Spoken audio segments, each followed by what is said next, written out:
The doctor comes in one day. I said, you can't keep me here forever is what I said. And I pushed her buttons enough and she goes, we're not going to keep you here forever. You've only got 6 months to a year at the most to live. You are starving death.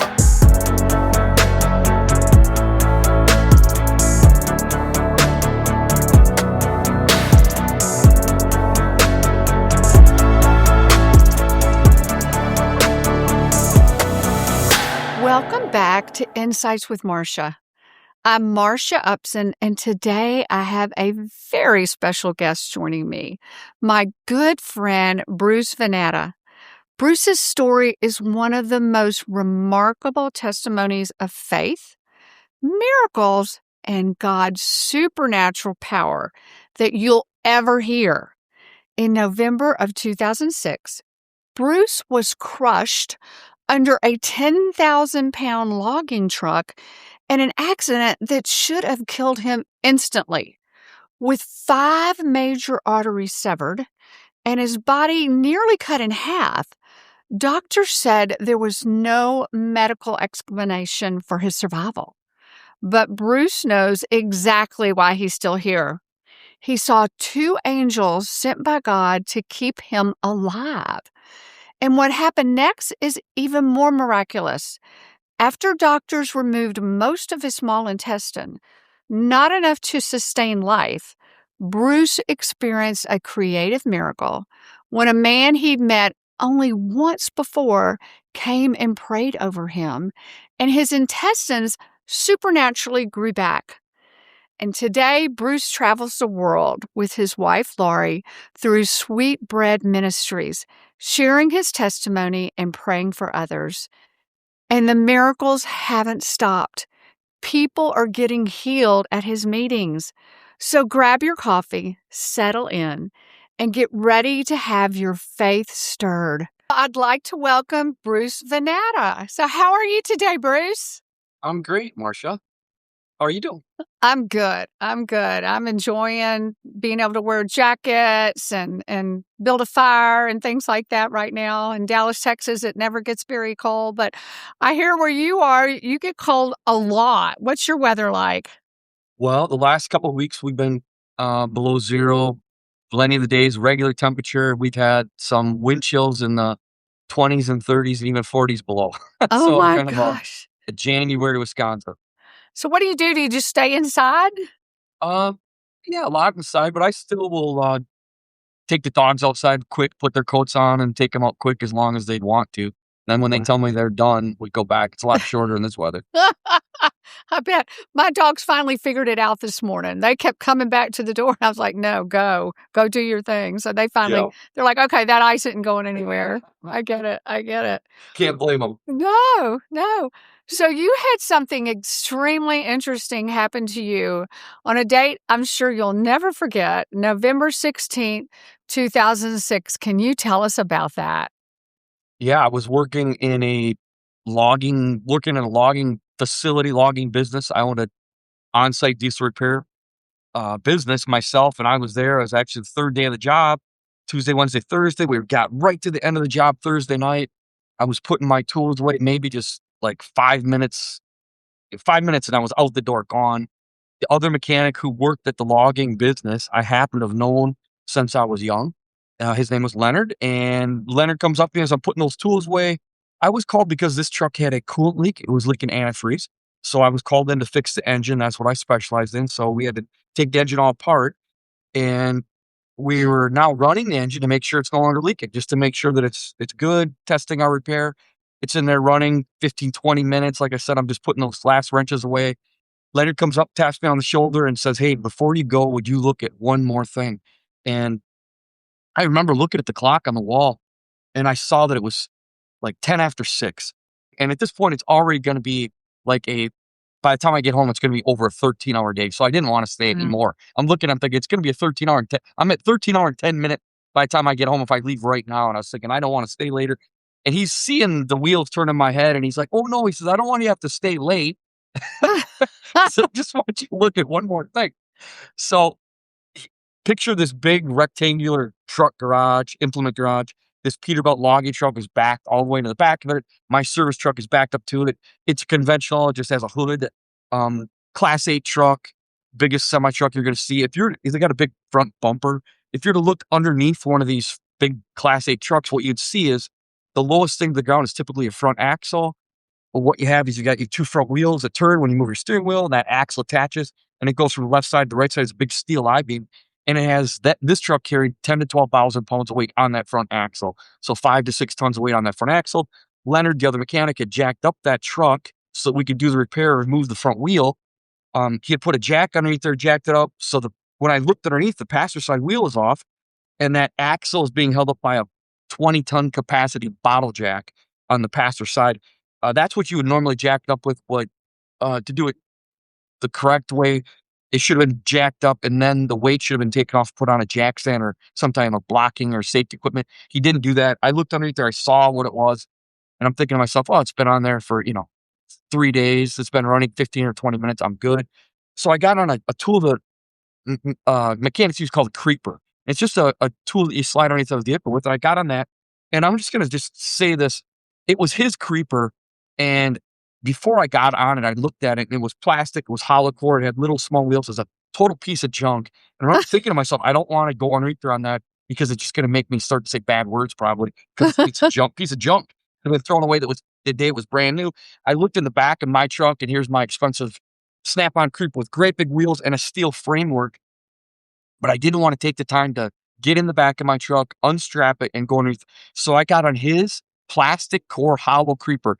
It's a big, big difference because when the truck ended up falling on top of me, if I would have been on my steel creeper, it would have literally crushed me into two separate pieces because the steel framework would have been a pinch point. So when the truck fell on me with this plastic creeper, it just collapsed to nothing. So I go underneath this truck. I'm looking at the bottom of the engine, and I yell at where I happen to stop. That axle was just basically above my belly button, between the bottom of my ribs and my, pelvic. It's just where it happened to be because I was stopped to look at the front of the engine where the other leak that he wanted to look at was to diagnose it. I looked at it, I figured out what I thought it was, and I yelled at the other mechanic, Leonard, go ahead, shut it off. I don't need it running anymore. He got up inside the truck, and because these particular trucks have air suspension, the truck is going to shift when he gets in it. It's just normal. So I'm laying underneath it. He gets into the truck, and the truck shifts above me. But in the peripheral vision of my left eye, I caught movement, and I turned my head just in time to see the jack that was underneath the axle had slipped out. And now, because when he got in the truck and the truck rocked, and now the whole truck is rocking, and that jack is slipped all the way to the edge, and it is just barely, barely underneath the axle. Before I could think, blink, or do anything, the jack shoots out, and this 10 to 12,000 pounds of steel dropped to the cement. The only problem was I was between it and the cement. So if you can imagine it, 5 to 6 tons of steel dropping and hitting the cement, and a huge metal on cement explosion noise that you could imagine.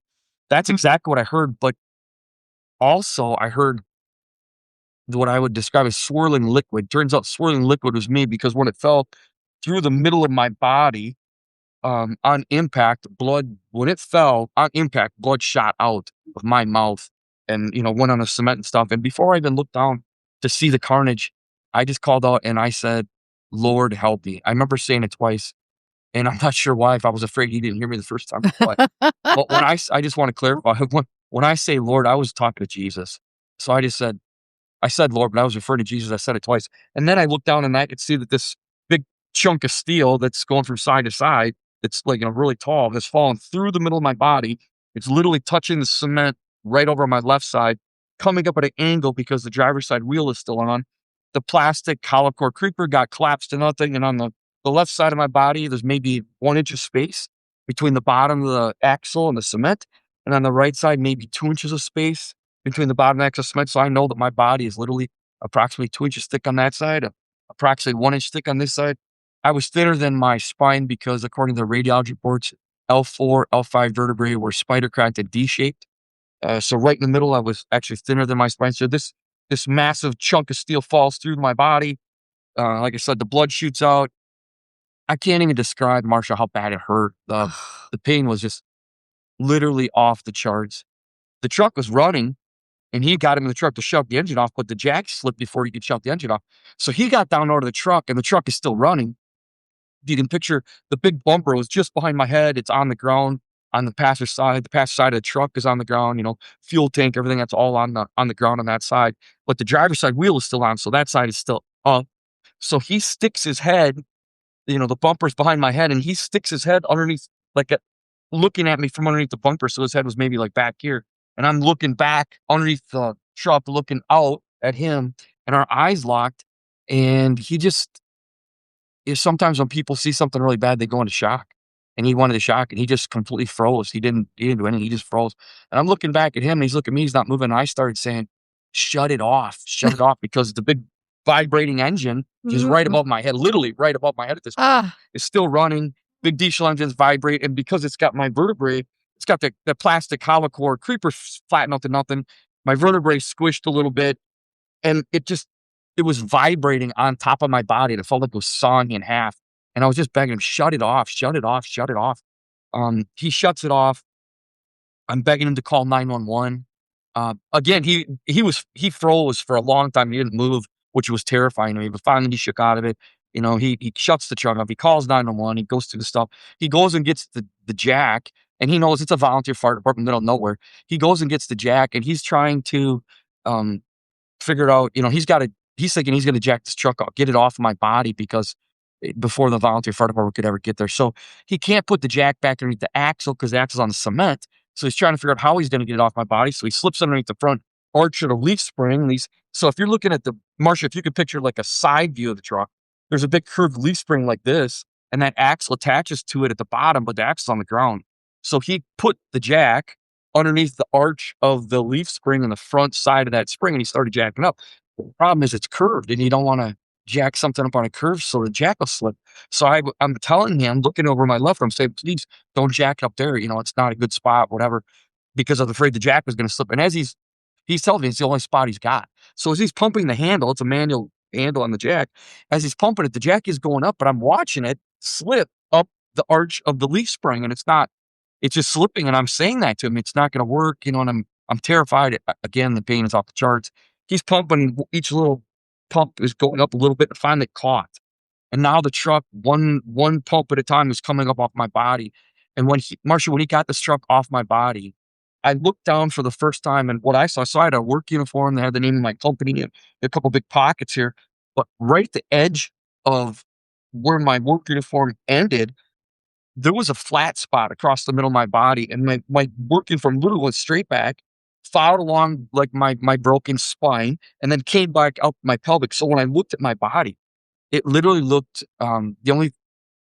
there's nothing in real life to compare it to. It looked cartoonish. yeah, That's what I thought when I looked at it. It looks like yeah, a cartoon. And I'm thinking like old school cartoons, like, Wile E. Coyote gets run over by yes, Acme truck, and yes, he's got the flat bam. spot. That's what I'm thinking in my head.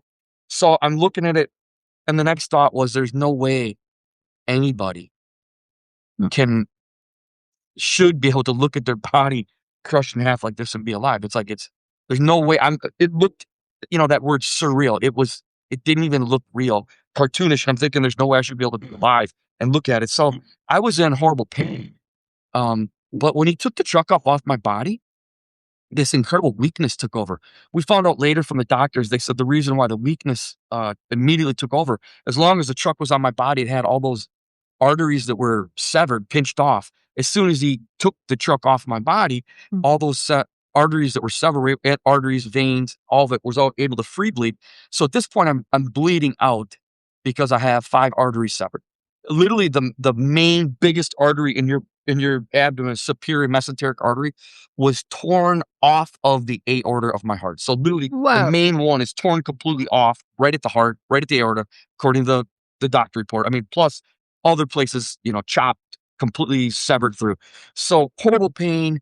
I'm afraid that the jack isn't in a good spot. I'm afraid it's going to slip and fall on me. So I'm begging him to get me off underneath the truck. Most people have been told you don't want to move somebody with a back injury. I've got a flat spot across my middle, so he knows I obviously have a broken back. So he wouldn't touch me. I'm panicking. I'm in shock. I'm freaking out. So I reach back and I grab the bottom of the bumper just behind my head, and it took everything I had, every bit of strength I had, because the creeper is broken in the middle. It's flat, but the wheels are still on. But I was able to drag myself out from underneath the truck because I was afraid the jack was going to slip, was going to fall on me again. I was already hurt enough. So I look down now, and now the bumper is like, just my shoulders and my arms are sticking up from the underneath that bumper, and I look underneath the truck, and now if the jack slips, it's gonna fall on my legs. And so I thought if I could just put my palms on the bumper and, like, do a push it straight on my arms, I could get out far enough that if the jack slips, it'll miss my legs. So I started to try to do that. And when I tried to do that, immediately 2 things. The first thing, for whatever reason, I don't know why, but I had a short sleeve uniform and I was fixated on I looked down and my hands were on the bumper, but I was looking down at like my bicep, tricep area of my right arm for some reason. And it was shaking so fast, it was like a blur. Like, I've never seen my body shake like that. There's no, again, How surreal, is it? nothing to compare it to at all. So I'm watching my arm shake in a blur. It's going up and down so bad, it's shaking like in a blur, and I can't. I'm trying to do that push, and I don't have the strength. I don't, and I'm thinking to myself, at that time in my life, I could have done 25 pull-ups easy, and I'm thinking, you should be able to do this. This should be. I had a lot of upper body strength for working on heavy equipment, and I thinking, you should be able to do this. This should be easy, and it was shaking so bad. And then the next thing I realized, I couldn't breathe. The bottom of my lungs have been collapsed. The diaphragm came in, but the doctor said the bottom of both lungs were collapsed from the accident. And I didn't realize it. I wasn't, because of the trauma, because of the pain, because all the, but at that moment, as my arm is shaking, I realized that I'm doing this. I'm going, trying to suck in another breath. And, I got a couple, but then it came to a spot. I couldn't get another breath. As hard as I tried to suck in another breath, I couldn't get it. And so I'm in shock. My heart is racing, pounding. I could hear my pulse in my ear.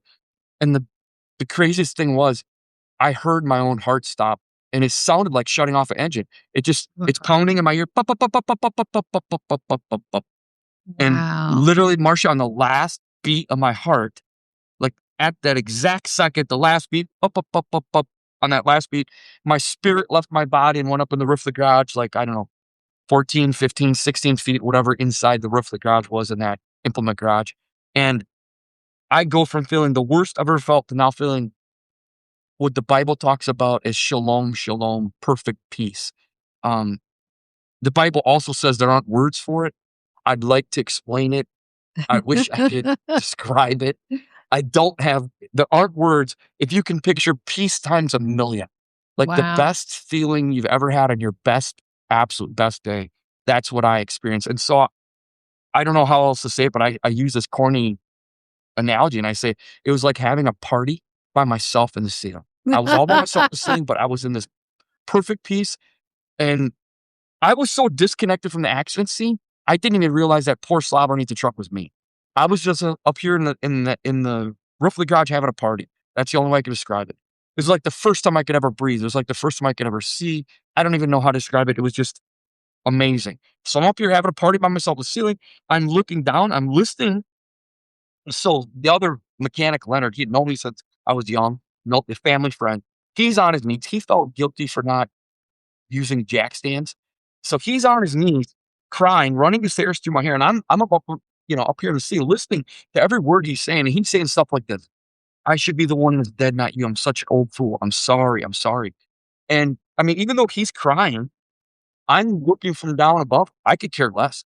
It didn't. It didn't seem sad. There was no there was nothing negative at all, even though I could hear what he was saying and listen to him crying stuff. And I didn't know that guy that he was running his fingers through his hair. I didn't know that was me. I'm just watching it happen. Like, and I use this again. It's a bad example, maybe, but it's like when the guy watches the chick flick with his wife, the Hallmark movie, and she's sitting next to him crying because something's going on. He's sitting there eating a bowl of popcorn. He could care less. That's what it was like for me. Leonard is down there crying, but I'm up here in the ceiling. I could care less. I mean, there was nothing negative. So I'm watching the volunteer fire department people have showed up. They're kind of, they're coming, onesie twosie as they're coming, but on each side of Leonard. So they're not going to do CPR because I have a massive chest injury. So they're not doing CPR. At this point, I have no heartbeat, no pulse. They show up, there's no heartbeat, no pulse. They're not going to do CPR because of a massive chest injury. They've called med flight. So they're just standing around quiet, respectfully talking.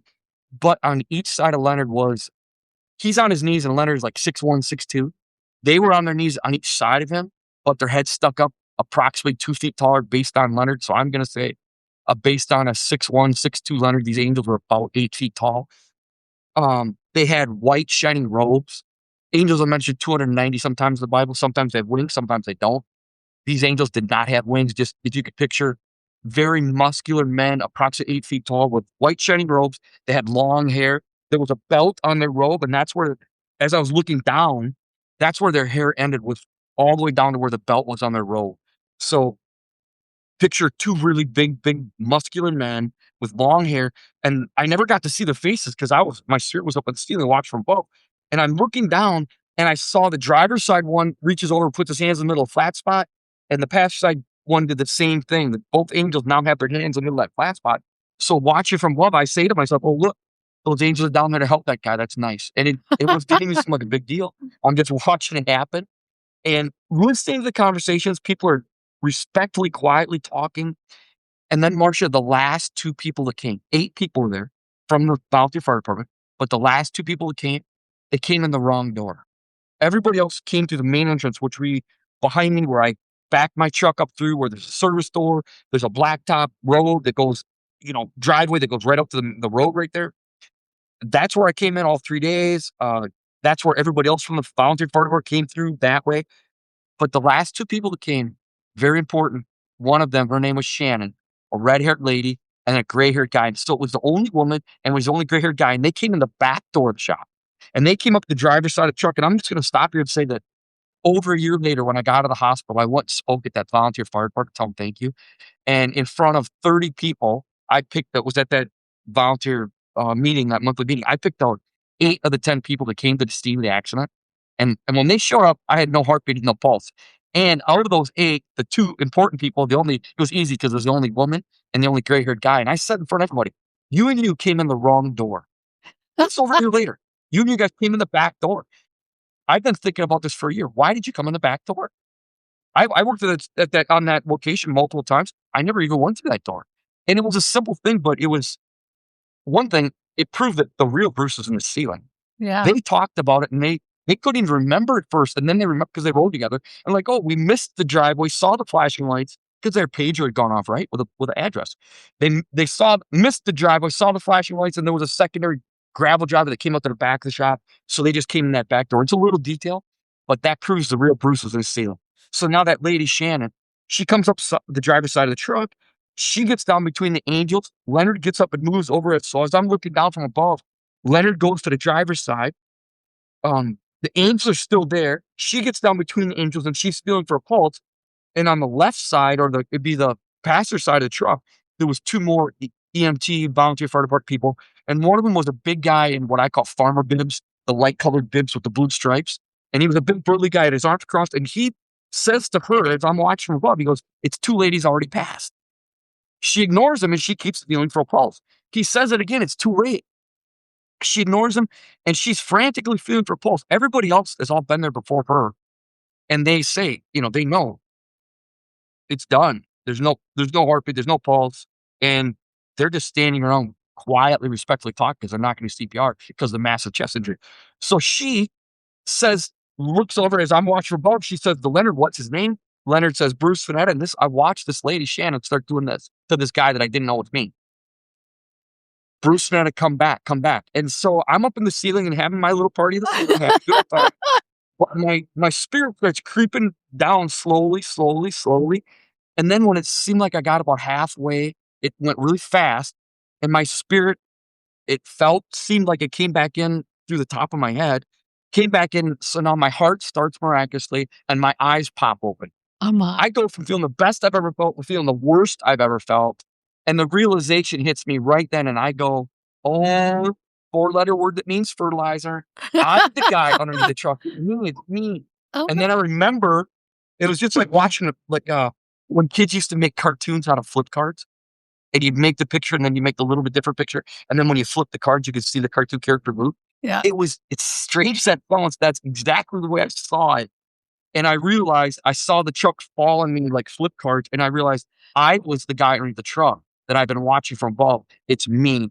And this horrible pain. I go from feeling the best peace ever to feeling the worst, horrible pain you could ever imagine. And I just saying, God, no, I don't want this. No, it hurts too bad. No. And I just kept saying that in my spirit, soul, heart, mind, whatever you want to say. Yeah. My heart stopped. My spirit left my body. I went right back to the roof of the garage. Whoa. So I just want to stop here and say this. If there's anybody watching, listening, now or in the future, if you're a Christian and if there's anybody that's a Christian, you're afraid of dying, don't, please listen to me. I swear the day you die as a Christian is going to be the absolute best day of your life, bar none. The best day of your life. Better than your wedding day, better than your retirement day, better than the day you're born, the best day of your life. I experienced it. So I'm up here doing this amazing, right? She, this woman, this Shannon, she's down there with the angels, and it hurt so bad. I just said, no, I don't want it. When I said, no, I don't want it, my spirit left my body, my heart stopped again. I think that's because God is a God of free will, and he was right there Yeah. listening. I'm saying, no, I don't want it. He's like, okay. My heart stopped, my spirit left. I went back in the roof of the garage. I could look down, I could see the lady, red hair Shannon. I could see her above me. I could see the angels on each side of me. But this time a tunnel opened up, and it wasn't there the first time. Oh, And the wow. tunnel, people sometimes have near death or out of body experiences and they see the tunnel with the light on the end of it. That's what I saw. There was a tunnel going out of the roof of the garage on this side at up like at a 45-degree angle. There was a bright light on the end of it. I know it was like a million miles away. And I knew that I knew that I knew heaven was on the end of that tunnel. Jesus was there waiting for me. And I was excited. I got in the tunnel, happy to go to heaven, happy to go meet Jesus. And it was like being in a fast car. I liked it. I liked the sensation. I don't know, it doesn't make sense. I should have felt a sensation of matter when I was in my spirit, but I did. And I'm like halfway there in the tunnel is what it felt like or what it seemed like to me when I hear this. Bruce had to come back, come back. I stopped in the tunnel. I got sucked backwards, but I was still looking at the light. I got sucked backwards. Now I'm back in the roof of the garage. I'm looking down. I can see the angels. I can see Shannon. I can see everybody. I know it's me now. My spirit comes back into my body the second time. Horrendous pain, horrendous pain. I looked on my left and I looked on my right for the angels. I couldn't see them with my earth eyes, which terrified me. And I'm thinking, God, why'd you take them away? I really need them. This hurts really bad. Where'd they go? I couldn't see them. It's horrible. I closed my eyes. I'm just uh, dealing with the pain, I guess, is what you could say. And when I closed my eyes, I heard a voice. And I heard two voices. Sometimes I don't mention the second one. The first the first voice I heard was loud. It was not a whisper, it was a yell. And it was this: give up and die. You're gonna go to heaven anyway, just give up and die. Why fight it? Just give up and die. But then there was a still small whisper that I know was the Holy Spirit God. And that still small whisper said, if you want to live, you're gonna have to fight. It's gonna be a hard fight. I thought about it like 2.2 seconds. I said, screw it. I don't want to live. I don't want to fight. It hurts too bad. And like the other voice that said, why fight? I'm just going to heaven. I made that choice. My heart stopped. My spirit left my body. I went back to rip the garage the third and final time. Oh A my tunnel gosh. opened up. I could see it. I could look down. And the angels were there again. I could see them in my spirit eyes. I got in the tunnel, happy to go meet Jesus. I got about halfway there again. But Miss 38-year-old Shannon, 2-month-old baby Christian, wasn't having on her watch, and she prayed me back to life the third time. So I get sucked backwards out of the tunnel. I my spirit comes back into my body. My eyes pop open, and I'm looking at Shannon face to face. And when I'm looking at her face to face, like right here, I'm still laying on the creek where her face was right on this side of me. When I'm looking at her right here, she says to me, Mister, you're on the verge of life and death. What do you have to fight for? And I remember thinking, lady, you have no idea because I'm up there. I know I was on the verge of life and death because my spirit was leaving my body. But then she says this. She says, I said it. What do you have to fight for? And when she said, what do you have to fight for? Do you have a wife? Do you have kids? Not later in retrospect, right in that moment, I knew that I knew that I knew it was God, the Holy Spirit talking through it. I knew it. God used her right in that moment to remind me of Lori and the kids. If it was up to me, Marcia, we wouldn't be having this conversation today because I would have been in heaven 18 years ago. But because God used that woman to remind me about my wife and kids and the horror of the accident, the shock of it, the pain, it was so traumatic, so quick. I didn't have time to think about a wife or kids. It never crossed my mind until God used to remind me, do you have a wife? Do you have kids? And I thought, Lord, had 4 kids. And I thought, my family, they were little. At the time, we had 4 kids in like 3.5 years because we have identical twins in the middle. So it's like, they need me. I'm going to stay here for them. And that's what she's saying, "Stay here, fight, fight." So they end up med flighting me to our state's biggest trauma center. Um, they operated on me that night for hours. The My wife goes down there, the trauma surgeon comes out after he tells her that it's the worst he'd ever he was the head of the trauma department, definitely for 15 years, and he said it's the worst traumatized body he's ever seen make it to the hospital alive. He was an atheist, and he says to my wife, "Cross your fingers, I don't expect him to live through the hour." So, my wife was there with people from church. She says, "We're not gonna cross our fingers, we're gonna pray." I brought my Bible.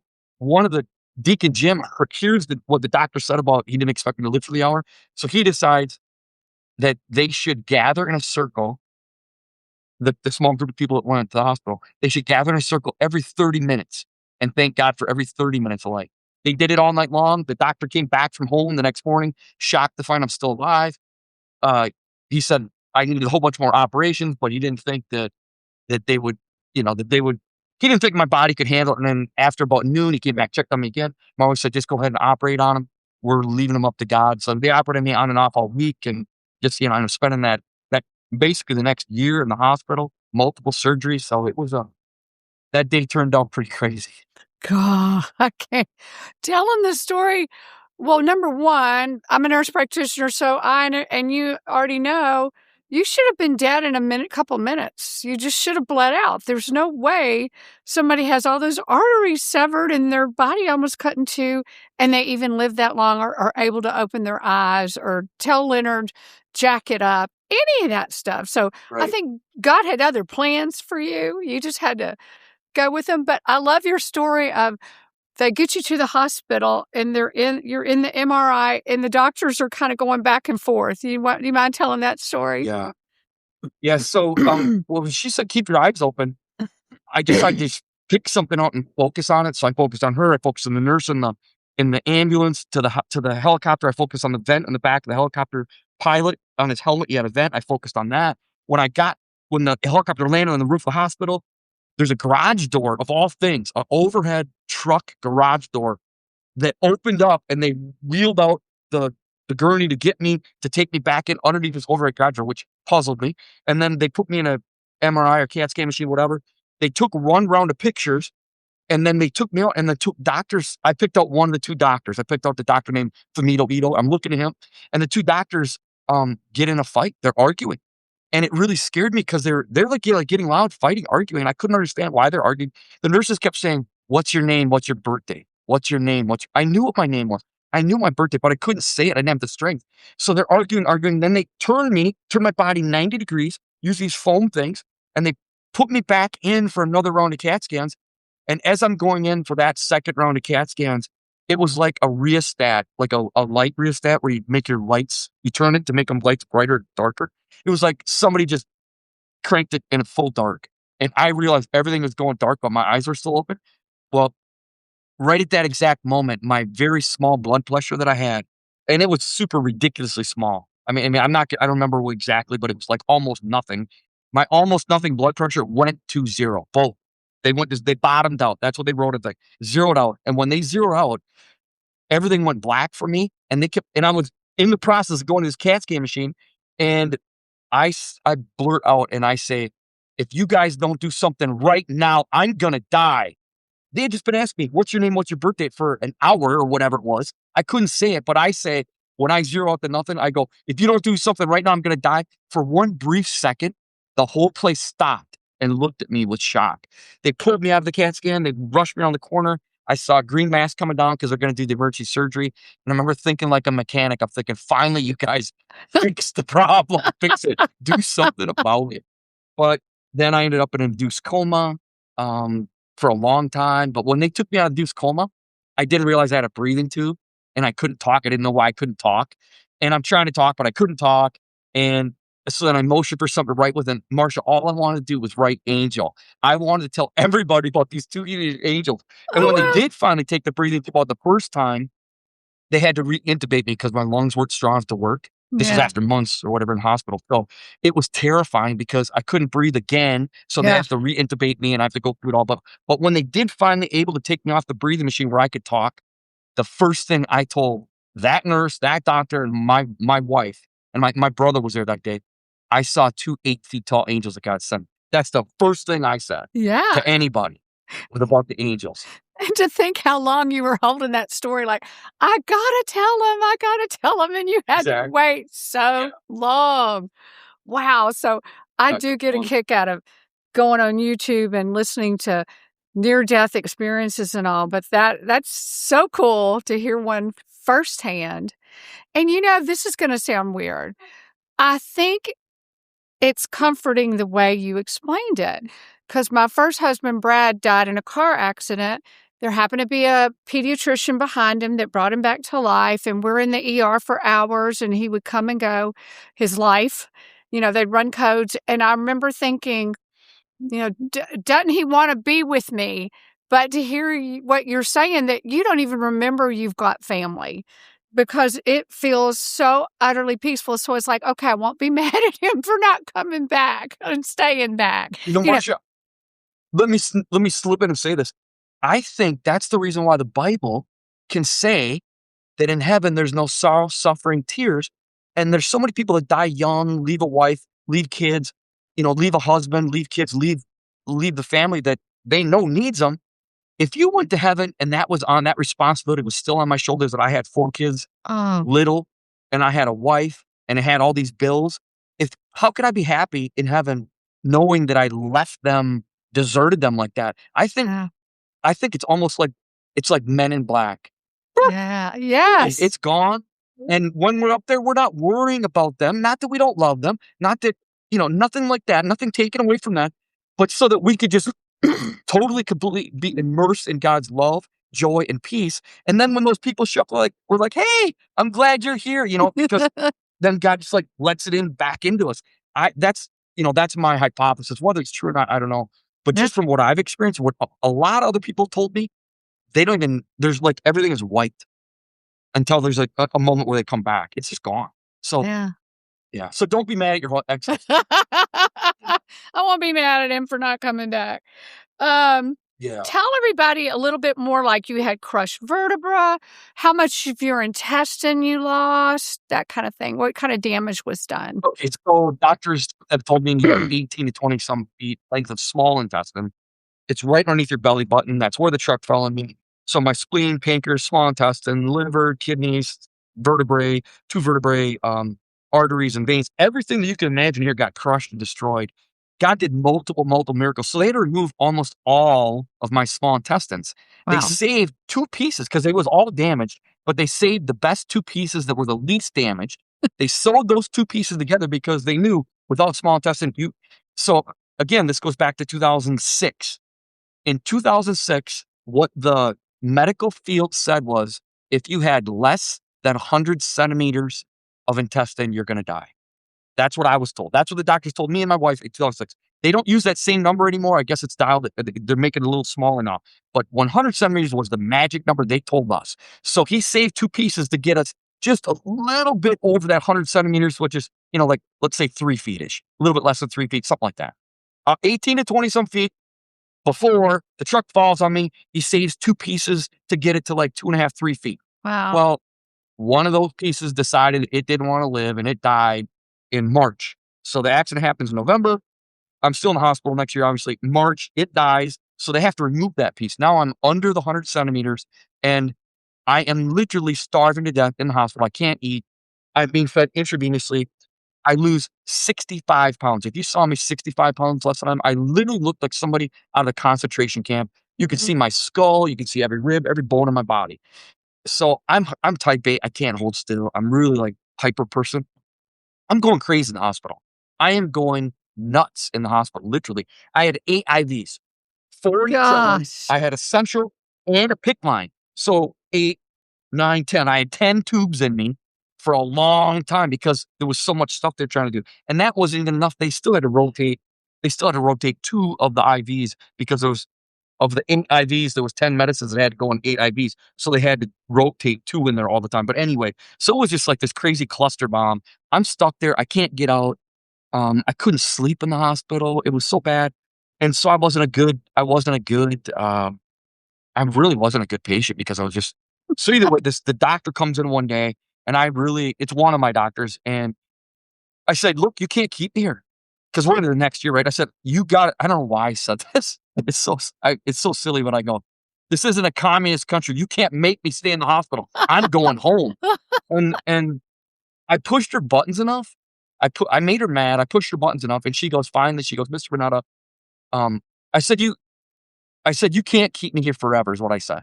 "You can't keep me here forever." And when I said, "You can't keep me here forever," she says to me, "We're not gonna keep you here forever. You've only got 6 months to a year at the most to live. You are starving to death. You're losing weight every day. You're gonna die in this hospital."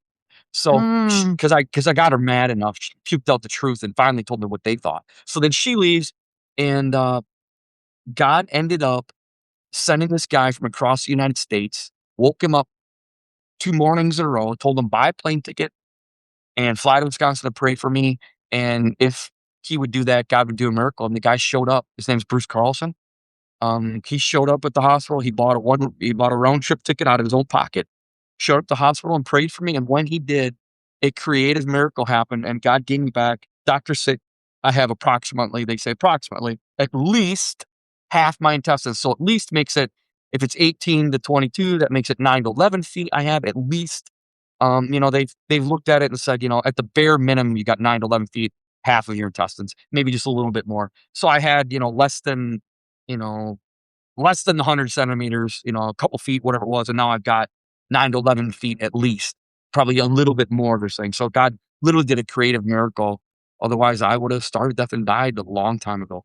That is so cool. And you said you felt like a electrical shock go through your body when he did it. Yeah. And what I like the Yep. listeners When to he prayed, I know, did. I felt the electricity come right out of his hand into my body. that's so cool. And I know there's a lot of people that are skeptical, and even History Channel did a story on you, and you got the proof. You had enough tests done, MRIs done, surgeries done, that they know your intestines grew. And you started putting back on weight. And I mean, you even talk about how one of the doctors had to go in and do surgery after new intestine was there, and his mind was just blown away. He's like, I know this belly. I know this gut. And there's intestines in there now. That's Yeah, that's so it cool. was I referenced that. So 2 things. The show you're talking about was called Miracles Decoded, and it was 24 miracles from around the world that History Channel picked out and said they were gonna decode them. In other words, disprove and say that God's not real, that miracles don't happen.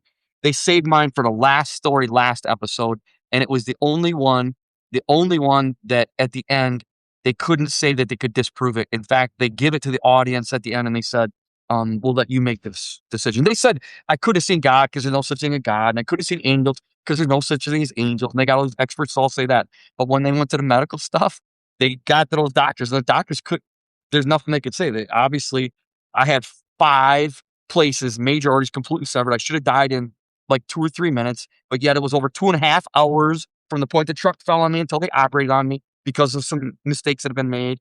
And then they know exactly how much intestine I had because it was documented. They know how much they sent to pathology. The maths, it adds up. They know how much they sent to pathology. They documented how much they put in. They documented how much they took out when he did this, when the piece died. And now they say you've got at least half. So there's no way for them to argue about it because the proof's in my belly, you know, that God did the miracle. That's so cool. That's so cool. I mean, they can't argue with the fact you lived. I was gonna say live 2.5 hours. You lived through it all. So do you mind You know telling? what? I'm gonna stand up so you can see the I scars. do. I want to see it. Oh my gosh. Look at that. Whoa. J That's tubes cool, and J Bruce. tubes, and it's so wide here because we went through 5 times. I don't have a Yes. belly button anymore. I just got nasty hernia. Oh I got a my big gosh. L-shaped piece of net that holds it all together. Because Gosh. after God did the miracle by giving me my intestines back, Ah. my intestines stuck out like a sack of potatoes. It looked like softballs because all the muscle had been destroyed from the accident. When God did the creative miracle back, all of a sudden, all my intestines were literally sticking out and all these hernias, and it looked like a sack of potatoes. So after the miracle, they had to put in a big piece of net to hold my guts in, basically. And so Wow. when that atheist doctor, like you said, when he did that last surgery, because I'd been on TPN so long, it wrecked my gallbladder and they had to take it out, throw it away. And then I had a rib that would never grow back. It had got knocked loose and they tried to make it stick Uh-huh. 4 times. And finally, on the 5th operation, they just took it out, threw it away. I had a bunch of scar tissue adhesions. There was a bunch of cleanup work on that last operation. And I was told by one of the nurses and one of the doctors that was in the room, I was obviously unconscious on sedation, but they said when that atheist doctor opened me up and he saw with his own eyes all this intestine had come back that he knew he removed. He's the one that had been in me. He's the one that done it every time. They said he actually threw the scalpel and began to scream and swear, turned it away from my body and had a temper tantrum, calmed himself back down, turned back around like nothing happened and asked for a fresh scalpel and went back to work. And I make a corny dad joke and I go, oh, he hates my guts. But what it is God was talking his language. And when Yes. he was interviewed years and years later, the interviewer, I had told that interview from History Channel. It didn't play in the United States market. It played in Canada and like 60 other markets, but it never played in the United States Of market. course. But I Right. told that other, the interviewer that this guy said he was an atheist. So she was an atheist from History Channel. So she thinks she's going to buddy up to him and say, hey, you're an atheist. I'm an atheist. Let's talk about it. She did that. And she admitted to me that he told her, oh no, I'm no longer an atheist. That was the first time I knew that I knew there was another power at work. He said, I'm not going to put a name to it. I don't know who that God is, but I know there's a higher power. And he goes, that was the first time. And there's been, because it was years, there's been other times since then. And I know there's a higher power at work. So God was talking that guy's language, you know? Well, I'm glad you said that because I wondered why was he mad? He was mad because I don't get to believe in no God anymore. I have to believe. That's cool. That's cool. Well, what? Go It's the ahead. same thing happened in the Bible. With When who? the Pharisees found out that Lazarus was raised from the dead, what did they do? They got mad. They got They mad. got mad and they said, let's kill him. He's raised from the dead. Let's kill him just to end this testimony. I mean, that's evil. It just shows nothing is new under the sun and human nature is the same. Human nature can be really screwed up. Well, you have such a great story, and you actually have a wonderful ministry that we'll talk about in a minute. But so, what do you want people to take away from this? What kind of hope do you want to give them? What kind of lesson do you want to give them? Everybody listening, how do you want this to impact their life? What do they know from this? A couple of things. One thing is, because there's a lot of out of body near death experiences. And the more I've been in this and reading on the internet, now we got the web, right? And the books and all this stuff. I think people like me that come back after one of these experiences, one of the things it does, it's a statement to people that there is a spiritual realm that we can't see, that the spirit life is real, heaven, hell, God, the devil, angels, demons, all of it's real. But because we can't see it with our earth eyes, just like when the lady prayed me back and I looked for the angels, I couldn't see them with my earth eyes. So much to the point that I doubted what I had seen in the spirit and said, oh, God removed them. Until I was back in my spirit, I could see them again. Like, oh, they were there. So because we can't see in the spirit realm, it's so easy, just like I did, to doubt it, to say it's not there, to say it's not real. So I think one of the main things, God sends people back so that people know, look, the spirit realm and spirit, we have a spirit inside of us. When we die, it's going somewhere. And we need to make a decision while we're here on this earth where it's going to go. Get right with God, right? I mean, so that's one thing. And just the fact that's part of it, that stuff is real. But the other part of it, Marcia, is this. One of the first times I was on international television, the host asked me a question. He said, I'm reading your bio here, and doctors say that you're the only person in the world that can find this lived after having arteries severed in 5 places. And the guy goes, why would God save you? I wasn't prepared for the question. I did not think about it. It was right at the very beginning of the mystery, one of my very first interviews. Yeah. I wasn't prepared for it, but immediately the Holy Spirit answered inside and he gave me an address. I didn't even know what was there. He said, your answer, 1 Corinthians chapter 1, start at verse 26. Sitting right there, I open it up, I look it up, I start reading it. I'm going to paraphrase. This is what it says. God chooses the lowly things, the things that are not of noble birth, the despised things, the weak things, the shameful things. Verse 29, so that no one may boast before God. Bottom line, I fully believe God sent me back to tell people he's real, but he also sent me back to say, look, by bringing me back to the life, by having that lady bring me back 3 times, by sending the angel, what he was doing, he was setting the bar so low to say, look, if I'd saved that rebellious knucklehead, if I would save him, then I'll save anybody. And mercy means not getting the punishment we deserve. And honestly, that's a big, big, big part of my story. I know that I know I did not deserve to be prayed back. I know that I didn't deserve for God to send those angels. I've lived most of my life in rebellion to God and man. I've done lots of bad things, hurt people, hurt people. I was hurt as a child and I hurt people. Um, I am literally the last person who deserves it. And so I know that I know this is this is God's mercy, and it's a statement of His mercy for others. That's what it is. So people that knew me as a kid, that naughty kid, the naughtiest kid in the class every year, that knew my last name, that's trouble in our hometown. All those people have to go. Yeah, uh, that's true. He was really a bad kid. I mean, he was a bad young adult. He did a lot of bad things. God sent angels for him. God sent a lady to pray him back to life. God sent a guy from across the United States to pray that a miracle would happen. That doesn't make sense. You're right. It doesn't make sense. It's mercy. And that's Yeah. a big part of my story. Yeah. He asked you just the right question to let people know God doesn't care what you've done. You can be the baddest bass on earth, and He cares. He cares. Well, you care a lot because now you go and you tell your story. Tell us about your ministry and how people can find it. Tell us about it first. So we started Sweet Bread Ministries January 1st, 2008. I just had my last major operation in December. I was still in the hospital when we started officially. I was in rehab for a lot after that, but bottom line is just me.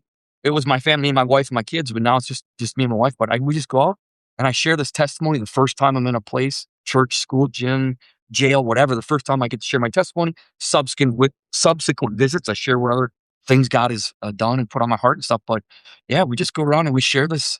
Um, we do a lot of orphanage work in other countries. We send a lot of books into prisons and jails. People don't know that. I don't really talk about it. I don't try to pull on people's heartstrings to make donations or anything. But it's if people went on our website that see pictures of orphanages and stuff that we help build and support and schools and different things we do on the side. But really, I mean, I just want people to know God loves them, and not because we earn it or because we can. And none of us can earn it or deserve it. But He loves us despite us. He's good when we're not. He's faithful when we're not. And it He's reaching out to the prodigals like me, all of us, and saying, "Look, run back to me. I love you. Run back to me." Okay, so your website is Sweet Bread Ministries, is that right? Okay. Sweetbreadministries.com. And do you have either one of your books with you could hold up? Because you're probably like me. I left mine in the other room. Or if you've got more books. Sorry, I wasn't better prepared. Hey, I should have been Okay, better prepared. Mine's in there. So the first book is called Saved by Angels, to share how God talks to everyday people. It's a Christian bestseller. And boy, that was the first one. And both the books have my story in them. And then the second one is called A Miraculous Life, true stories of supernatural encounters with God. Bottom line, the first book is about what it looks like to have a relationship with God on a day-to-day basis, and what that literally plays out, what it looks like day to day, what He has for us, even though a lot of Christians have settled for a lot less. You know, that whole phrase about leaving a lot on the table. So many Christians have left so much on the table in the deal with God. Yeah. He supplied so much, but we walk away and just leave it on the table. So there's that. And then the second book, A Miraculous Life, it's not my miraculous life. It's that God wants Christians to live this miraculous life. And He's given us tools, weapons, whatever for that to happen. And so there's like, if people like testimonies, there's like 40 biblical type testimonies that we've seen more than that, but there's 40 that I recorded in here that talk about it, all wrapped around the teaching so people can see how it is supposed to look or play out. So yeah. And then there's a booklet as well. They pulled one chapter out of a compendium book. Every time somebody buys a book from us, we charge double. It's exactly twice what the book costs. And it's not a moneymaker. If you buy one from us, we give one away to prisons, jails. And already years and years and years ago, okay, I can tell you the number from this year, because I just did it for taxes. So this last year in 2025, we gave it to prisons and jails just in 1 year, $58,000 worth of books in the jails. Wow. In 1 year. That was last year. So we've been doing this so long. I used to say $250,000, but that was a lot years ago. So I don't even know what the tally is now, but Years ago, it was already $250,000 of big books we'd put in Wow. prisons, jails. So we get prison jail letters every single week. That's awesome. Every single week because, it teaches, it touches those guys. Yeah. Story of mercy, right? Yeah. Yeah. That's so cool. Yeah. Well, anything else you want to leave everybody with before we go? We'll have stuff in show notes so they can find your website. I give to Bruce's ministry. I think it's great. I love seeing what all y'all do. Mm-hmm. Yeah, I think, boy, that's about it. My heart is just to let, I think our MO, our vision that God gave us for this ministry is this: to bring every person that we come into contact with, to help them come into a closer, more intimate relationship with God no matter where they're at. Whether they've been a lifelong Christian or there's somebody that never heard of the name of Jesus, to get everybody we meet closer to God. I think that's what God has given me for marching orders. And that's what we've been trying to do. That's awesome. Yeah. Thank you so much for being our guest. And I'm going to give y'all a little teaser. Bruce and I, after this, are going to do a quick little video about a young man that have had a big healing in his life. He had some major health issues, and Bruce prayed for him, and he got the electric shock as well, and he's well today. So be looking for that out on our Insights with Marsha also. So thank y'all for being here, and we'll see you next time for Insights with Marsha.